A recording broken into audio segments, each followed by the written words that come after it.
Today we will be covering how every programmers want to build $1 million SaaS, but most of us programmers fail to build $1 million SaaS because without the right direction and the right approach, most of our effort, money is going to get wasted.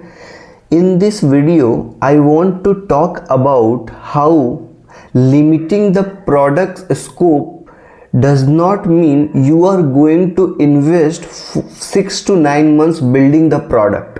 So in past I have failed with one of my SaaS. I have made a big bet on that SaaS and it failed brutally. So today I want to cover this key concept. So I invested around 4+ months building my product. Since I was building an Amazon alternative, I assumed everyone who is already a customer of Amazon is going to become my customers. So that is why I wanted to give them a polished app from the start.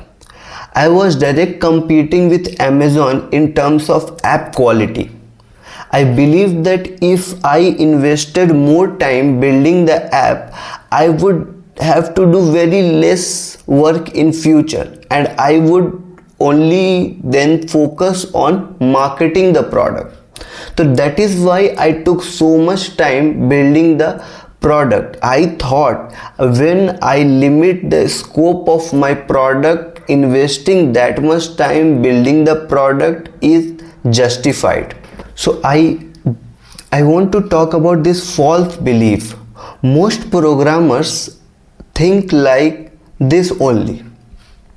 If by the time we start coding we have done everything properly, like talking to right users and conducting user interview correctly, at that point we think we know who we are building the product for, and we assume we have a clear idea of our target customers, which feels like we have properly defined the product scope and it is now justified to spend 9 to 12 months building the product. Since we believe that after 9 or 6 to 9 months the product will be released and it will be around perfect, the product is going to be perfect, and we only need to invest our time doing the marketing of the product.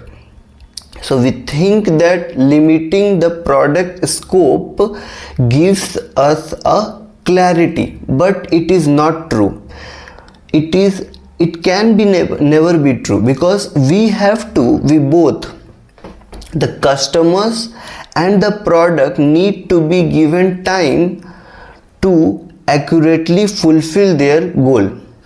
That is why you can never invest your time thinking that after you have built the product you will start to do marketing. You have to start to do marketing at the start only, because both marketing and building the product goes hand in hand, and you have to keep doing both of the things regularly in order to build a successful SaaS.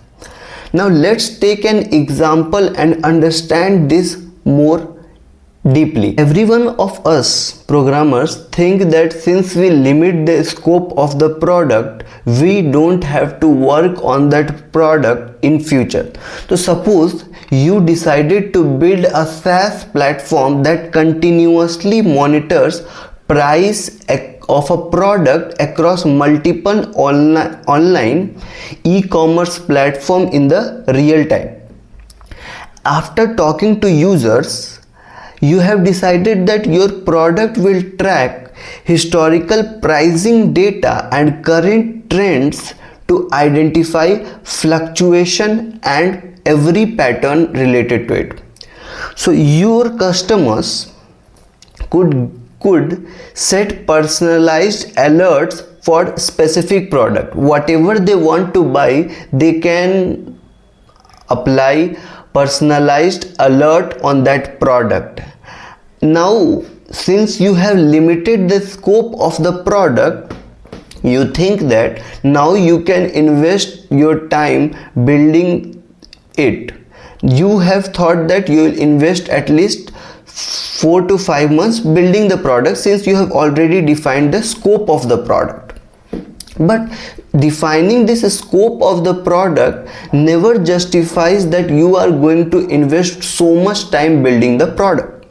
Now suppose after the release of the product, you get a few paid customers, a few people started paying for your SaaS, but after some time those paid customers requires a few new features to get added to the SaaS, and now you have invested so much time thinking that you don't have to invest any time in future to work on the product and you can just focus on marketing. Now at that instance, when paid new features are requested, how are you going to deal with it? Your entire time is going to be invested in marketing the product. Where will you adjust this time of building the product? That is why it is very important to never think that scoping your product means you can invest so much time building the product. If you think that you will not work on the requested feature, you risk that the paid customers will also churn. So it is not like you can just ignore all this new feature request. You cannot ignore the new feature request, because you risk that a few customers who have requested the feature will churn. So that is why it is very important to take this into consideration. Now even though you have defined the scope of the product, you still have to make changes. And at initial stage, what you thought about that making changes, that you will never need to make changes for a long time, since you have already defined scope and you have built a perfect product from the start. So maybe you have to invest the next month to add a feature and make code changes just after the release. That is why you can never say I have fixed the scope of the product and I don't need to make big changes in my code base in future.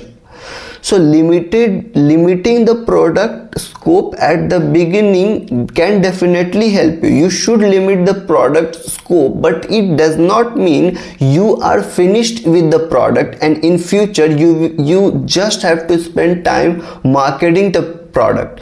You have to make a balance also in future, and you can never assume yet that your product is done, completed.